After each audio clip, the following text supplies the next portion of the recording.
Петима доброволци взеха участие в инициативата Подлезно, като ремонтираха подлез в близост до Орлов мост в София.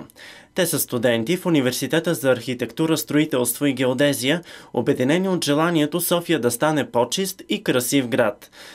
Финансира ги дирекция Превенция, интеграция, спорт и туризъм към столичната община.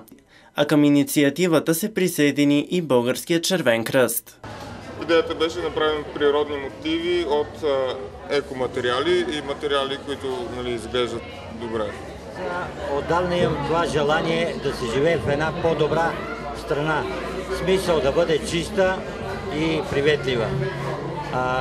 Идеята за моето доброволство е моята дъщеря, която е организатор на тая идея и се надявам, че тя няма да бъде последната.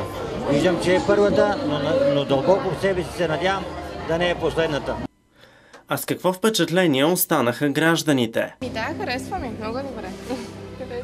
По-добре ли се чувствате, като минавате с вашето дете в подобен подлез? Да, но според мен има още много да се прави. Трябва всички да са така, не само един-два. Прекрасно е. Но ли е хубаво да караш тротинетка в обновен подлез? Да. Много е хубаво. Дано се задържи по-дълго време това нещо. Защото имаме много лоши хора, които не обичат красивото, не обичат естетичното. Чудесно! Кметът на София Йорданка Фандъкова посети обновения подлез и награди с грамота участниците в инициативата. Тя изтъкна, че от общо 80 подлеза в София, половината вече са ремонтирани и оборудвани с камери за видеонаблюдение. Тази година ще се реконструират общо 19 подлеза по булевард България и булевард Ботевградско шосе, където има и изнесен център за видеонаблюдение с дежурни служители.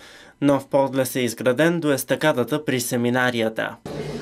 Много прекрасна инициатива на младите хора, които сами са пожелали да участват в облагородяването и разкрасяването на един подлез в София, на дирекцията за младежки дейности, която финансира този проект и направи този празник за децата.